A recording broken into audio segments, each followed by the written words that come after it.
You know, some words do all the heavy lifting in a language, but they get none of the glory. They're so common, so much a part of the background, that they practically become invisible. Well, today, we're putting one of those invisible giants right under the microscope. We are talking about the word the. All right, so let me ask you a big question right off the bat. What do you think is the most important word in English?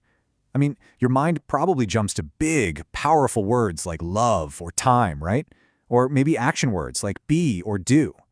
But what if I told you the answer is much, much smaller? Meet our candidate, the. Seriously, this little word isn't just common, it's a linguistic superstar.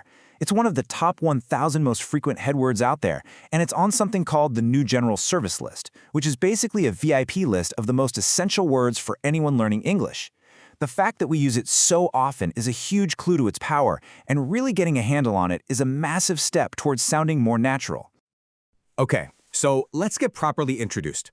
What exactly is the, and what's its main job? So grammatically speaking, the is called the definite article. I know, that sounds a little technical, but its job is actually pretty simple. It's a type of word called a determiner, and it's basically a signpost. It tells whoever you're talking to, hey, you and I both know which specific thing I'm talking about.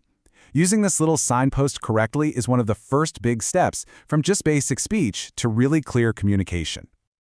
And that's really the crucial point here. The gets rid of any confusion. It doesn't just point to any old thing, it points to that one specific thing. It creates this shared understanding between you and your listener, which is the absolute foundation of speaking clearly. Think of it like this. It's the difference between waving at a whole crowd and pointing directly at one person. And this example just illustrates it perfectly. If I say, I went into a room, well, I could mean any room in the entire building. It's totally general. But if I say, I went into the kitchen, you immediately know which room I mean. It's the one specific kitchen we both know about. That tiny little word, the, provides all that context and makes your sentences instantly more precise. But the doesn't just point. Oh no. It has a few other tricks up its sleeve that give it some real power and flexibility in the language.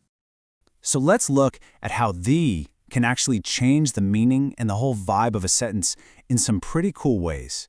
You can almost think of these as its superpowers, and learning them is how you move from just speaking English to really expressing yourself with some style. First up, the superlative. When you stick the in front of a word like best or fastest or strongest, you're not just saying someone is good. You're saying they are number one, period. There is no one better. You are the best. It signals the absolute peak, and it's how you make your compliments and statements as powerful as they can possibly be. Now this is really interesting. Check out how the can take an adjective, a describing word, and turn it into a noun that represents a whole group of people. When we say the poor, we aren't talking about just one person. We're talking about all poor people as a collective. This works for the rich, the young, the elderly. It's a sophisticated little shortcut that native speakers use all the time. While this is a fantastic structure, when you use the twice with words like more or bigger or sooner, you create this direct link, a cause and effect. As one thing changes, the other one changes right along with it. The sooner we start, the sooner we finish. It's just a beautifully efficient way to show that connection, and using it will make you sound incredibly fluent. For this one, it's all about how you say it. When you really stress the word saying, the John Smith, you're adding some special emphasis. You're singling this person out from all the other John Smiths in the entire world. You're asking, are you that one specific important John Smith from my past? It's a subtle but really powerful tool for adding meaning and emotion to what you're saying. And speaking of pronunciation, this is one of the most practical things to know about our invisible giant. How you say the can actually change depending on the word that comes right after it. And getting this right is one of those little things that's an immediate sign of confident, natural English. The rule is actually pretty simple. If the next word starts with a vowel sound, you pronounce the as the. So think the apple.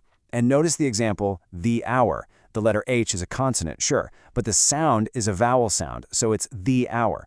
For any word that starts with a consonant sound, you use that softer the sound, like in the book or the year. Okay, so after all of that, why did we spend all this time on a single three-letter word? Why does mastering the actually matter? Well, because as we've seen, getting this one tiny word right, knowing when to use it, what special job it's doing, and how to say it, is a massive leap toward fluency. It makes your speech clearer, your expressions more powerful, and your overall sound just much more natural and precise. It truly is an invisible giant, doing a huge amount of work in almost every sentence you say.